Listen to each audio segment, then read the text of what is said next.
Hi, I'm Danny O'Brien. I'm the International Director at the Electronic Frontier Foundation, and I'm here in Brussels with Julia Rader, who is the MEP who has been leading the battle to stop the link tax and censorship machines that we've just seen, unfortunately, pass in the jury vote. Yeah. So that's kind of disappointing, right? But not the end. Yeah, I mean, we've lost with a margin of one vote in the case of the link tax, and the upload filters was a bit more than that. But I think, experience shows that the Legal Affairs Committee is all the copyright maximalists in the European Parliament getting together. So I think almost being able to kill the proposal at committee level was already a good success and kind of a sign that people are waking up to the threat of this proposal. So I do think that we have a good chance in 2 weeks to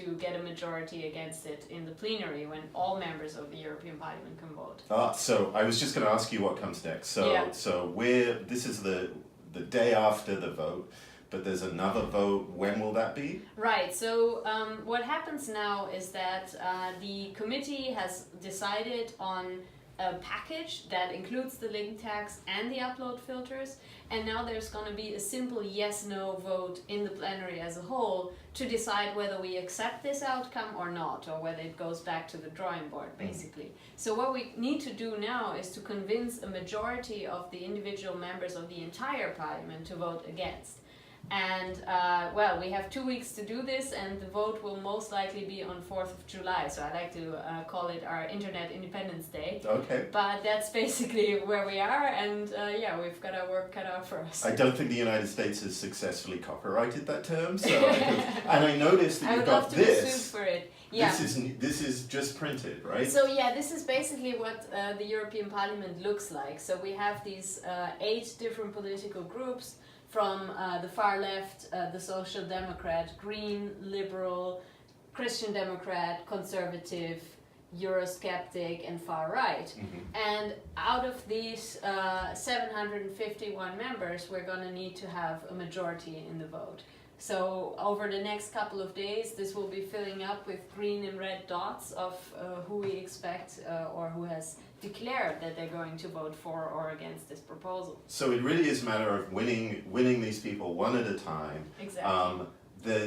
Is there a huge amount of party discipline? Do people vote in blocks, or do they have some flexibility? In the committee, the party discipline was relatively strong. So, for example, from the biggest group, the EPP, people who didn't agree with the party line were asked simply not to go to this vote, and they would be replaced by other people. Wow. And with the exception of one guy, Pavel Svoboda, who actually voted against the link tax, they stayed completely within party line. However, they can't do that for the plenary vote because everybody gets to vote. So I do think that you're going to see more people diverging from the party line. In the EPP, for example, the Swedish members have already said that they don't agree. In the Liberal group, there is a huge fight going on because the Liberal members voted for this upload filters and the link tax. So the goal is to break the party lines and to make sure that every member has to make up their own mind whether they want to be responsible for ending memes on the internet. So, €64 million question. Like, if you're an individual, if you're someone in Europe, you have an MEP, what do you do to persuade them that these are terrible, terrible ideas and to vote against them? So I think the most important thing is to spend 5 minutes to find out who you're talking to. So if the person who represents your district or your city is really interested in the defense of fundamental rights, then you might want to tell them that actually the United Nations Special Rapporteur on Freedom of Expression has called these proposals dangerous and a risk of censorship. But if you're talking to somebody who's really interested in startups, then you might tell them about how impossible it is for startups to pay for upload filters. So you really need to know what is the MEP interested in already in order to get your foot in the door. And then always calling their offices or getting a journalist to ask them for a statement is a lot more effective than just sending an email. Right. So, and it's not just your voice to the MEP too. Like they're going to be reading the papers. They're going to be listening to groups that perhaps like startup innovation groups or even a local hacker space or maker space, right? Yeah. So if you can get not just your voice but a collection of people together.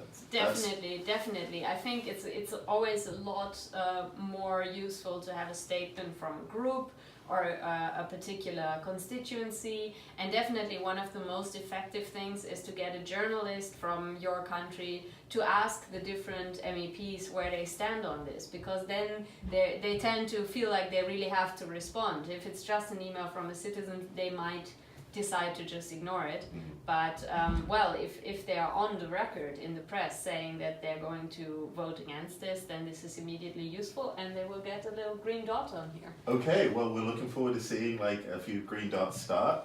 Thank you very much for everything, and I guess it's now time to organize the